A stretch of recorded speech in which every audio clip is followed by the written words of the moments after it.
सभी दर्शकों को राधे राधे, जय श्री राधे। दर्शकों, मैं आपको मोक्षदा एकादशी के बारे में बताने वाला हूं कि मोक्षदा एकादशी के क्या नियम हैं और क्या करने से कितना फल प्राप्त होता है। तो आप हमारे साथ वीडियो में अंत तक बने रहें।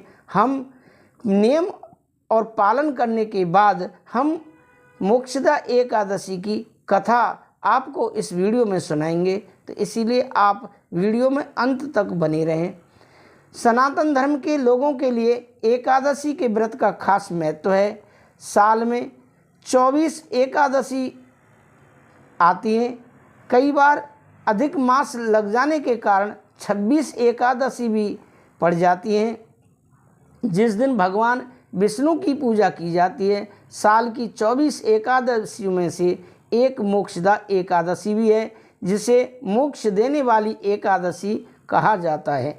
माना जाता है कि जो लोग सच्चे मन से मोक्षदा एकादशी के दिन व्रत रखते हैं और विष्णु जी की पूजा करते हैं, उन्हें पापों से मुक्ति मिलती है और मरने के बाद मोक्ष की प्राप्ति होती है। तो दर्शकों, गौरतलब है कि मोक्षदा एकादशी के व्रत के दौरान व्यक्ति को कुछ विशेष बातों का ध्यान रखना चाहिए, नहीं तो उनका उपवास व्रत खंडित हो जाता है। मोक्षदा एकादशी व्रत के दौरान क्या करना चाहिए और क्या नहीं करना चाहिए। मोक्षदा एकादशी कब है? वैदिक पंचांग के अनुसार हर साल मार्गशीर्ष मास में आने वाली शुक्ल पक्ष की एकादशी तिथि के दिन मोक्षदा एकादशी का उपवास रखा जाता है। इस बार एकादशी तिथि की शुरुआत 11 दिसंबर 2024 दिन बुधवार को सुबह 3:42 से लग रही है, जिसका समापन अगले दिन 12 दिसंबर को प्रातःकाल 1:19 पर होगा। उदया तिथि के अनुसार मोक्षदा एकादशी का उपवास 11 दिसंबर 2024 दिन बुधवार को रखा जाएगा। व्रत के पारायण का सही समय एकादशी तिथि का पारायण 12 दिसंबर 2024 प्रातःकाल 7:05 से सुबह 9:09 के बीच करना शुभ रहेगा। बता दें कि एकादशी तिथि को गीता जयंती भी मनाई जाएगी।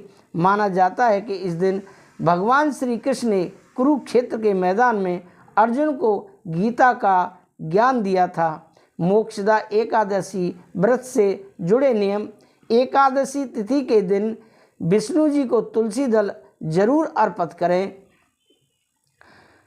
इससे आपको भी हरि की विशेष कृपा प्राप्त होगी। श्री हरि, विष्णु और माँ लक्ष्मी को एकादशी तिथि के दिन पीले पुष्प, पंचामृत और चंदन अर्पित करना शुभ माना जाता है। मोक्षदा एकादशी के दिन चावल का सेवन नहीं करना चाहिए। यदि गलती से भी व्रत रखने वाला इस दिन चावल से बनी कोई चीज़ खा लेते हैं तो इससे उनका व्रत खंडित हो जाता है। व्रत के दिन घर में लहसुन, प्याज और तामसिक चीज़ें नहीं बनानी चाहिए। तामसिक का मतलब जो जैसे गुस्सा आ जाए, ऐसी चीज़ें नहीं खानी चाहिए। व्रत के दिन किसी से भी लड़ाई ना करें, किसी को गलत ना बोलें, निंदा ना करें। इससे आपको अपने व्रत का पूर्ण फल प्राप्त मिलेगा। व्रत के दिन गीता और विष्णु सहस्त्र का पाठ जरूर करना चाहिए। एकादशी तिथि के दिन गाय को हरा चारा, गुड़, घी वाली रोटी जरूर खिलाएं। साथ में गौशाला में घी का दीपक अपने हाथों से जलाएं। इससे आपके घर में, परिवार में खुशियों का आगमन होगा। तो ये रहे मोक्षदा एकादशी के नियम। अब आगे हम इससे आगे मोक्षदा एकादशी की कथा भी सुनाएंगे। आप हमारे साथ वीडियो में अंत तक बने रहें। सभी दर्शकों को राधे राधे, जय श्री राधे। दर्शकों, मैं आपको इस वीडियो में मोक्षदा एकादशी की कथा सुनाने जा रहा हूं। आप कृपया ध्यानपूर्वक सुने। मोक्षदा एकादशी, मार्गशीर्ष शुक्ल पक्ष। युधिष्ठिर बोले, हे भगवान, मार्गशीर्ष माह के शुक्ल पक्ष की एकादशी का नाम क्या है? उस दिन कौन से देवता की पूजा की जाती है और उसकी विधि क्या है? भगवान श्री कृष्ण ने कहा, नृप श्रेष्ठ मार्गशीर्ष माह के शुक्ल पक्ष की एकादशी मोक्षदा के नाम से प्रसिद्ध है। इस दिन श्री दामोदर भगवान की पूजा धूप दीप नैवेद्य आदि से भक्ति पूर्वक करनी चाहिए। इस एकादशी के व्रत के प्रभाव से नरक में गए हुए माता पिता पुत्रादि को स्वर्ग की प्राप्ति होती है। अब मैं पूर्व काल की कथा कहता हूँ। चंपक नगर में बैखानस नामक राजा रहते थे। एक रात्रि स्वप्न में राजा ने अपने पिता को नरक में पड़े देखा। उनको स्वप्न का बड़ा आश्चर्य हुआ।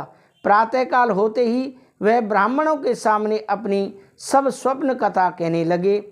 राजा बोले, ब्राह्मणों, रात्रि को स्वप्न में मैंने अपने पिता को नरक में पड़ा देखा। उन्होंने मुझसे कहा, पुत्र, मैं नरक में भोग रहा हूँ, मेरी यहाँ से मुक्ति करो।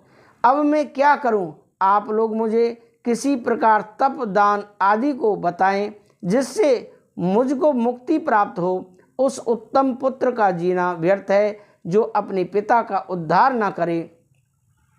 ब्राह्मण बोले कि हे राजन, यहाँ से निकट पर्वत मुनि का आश्रम है। वे भूत और भविष्य के भी ज्ञाता हैं। आप सब ये बातों उनसे जाकर पूछ लीजिए।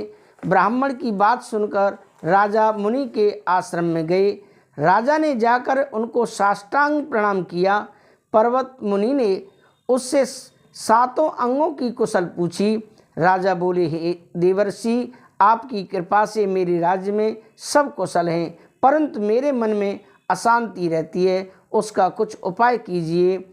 पर्वत मुनि ने एक मुहूर्त के लिए नेत्र बंद कर दिए और भूत भविष्य को विचारने लगे। फिर बोले, हे राजन, मैंने योग बल के द्वारा तुम्हारे पिता के समस्त कर्मों का ज्ञान प्राप्त कर लिया है। उन्होंने पूर्व जन्म में कामातुर होकर सौत के कहने पर एक स्त्री को ऋतुदान मांगने पर भी नहीं दिया। उसी पाप कर्म के फल से तुम्हारे पिता को नरक में जाना पड़ा है। राजा बोले, हे भगवान, मेरे पिताजी के उद्धार हेतु आप कोई उपाय बताइए। पर्वत मुनि बोले, हे राजन, मार्गशीर्ष माह के शुक्ल पक्ष में जो एकादशी होती है, उस एकादशी को आप उपवास करें, व्रत रखें और उस उपवास के पुण्य को अपने पिता हेतु संकल्प छोड़ दें। उस एकादशी के पुण्य के प्रभाव से अवश्य ही उनका नरक से उद्धार हो जाएगा। पर्वत मुनि के वचनों को सुनकर राजा अपने महल को लौट आए और कुटुंब सहित मोक्षदा एकादशी का उपवास किया। उस उपवास के पुण्य को राजा ने अपने पिता को संकल्प छोड़ दिया। उस पुण्य के प्रभाव से राजा के पिता को मुक्ति मिली और स्वर्ग में जाते हुए वे अपने पुत्र से बोले, पुत्र, तेरा कल्याण हो। ऐसा कहकर वे स्वर्ग को चले गए। मार्गशीर्ष माह के शुक्ल पक्ष की मोक्षदा एकादशी को जो व्रत करते हैं उनके समस्त पाप नष्ट हो जाते हैं और अंत में स्वर्गलोक को जाते हैं। इस व्रत से बढ़कर मोक्ष देने वाला दूसरा कोई व्रत नहीं है। इस कथा को सुनने व पढ़ने से वाजपेयी यज्ञ का फल प्राप्त होता है। कथासार है, यह कथा पिता के प्रति भक्ति और दूसरों के लिए पुण्य अर्पित करने की अनुपम गाथा है। यह एकादशी का व्रत केवल करने वाले प्राणी का ही नहीं बल्कि उसके पितरों का भी भला करता है। अपने किसी सगे सहोदर मित्र बंधु को भी इस व्रत का फल अर्पण करने से उसके भी पापों के कलेशों का नाश हो जाता है। जो साधक माता पिता में ईश्वर को देखते हैं, भगवान विष्णु की असीम अनुकंपा से उनकी समस्त कामनाओं की सिद्धि होती है। तो दर्शकों, ये रही मोक्षदा एकादशी की कथा। आपको कैसी लगी कमेंट करके अवश्य बताएं। राधे राधे, जय श्री राधे।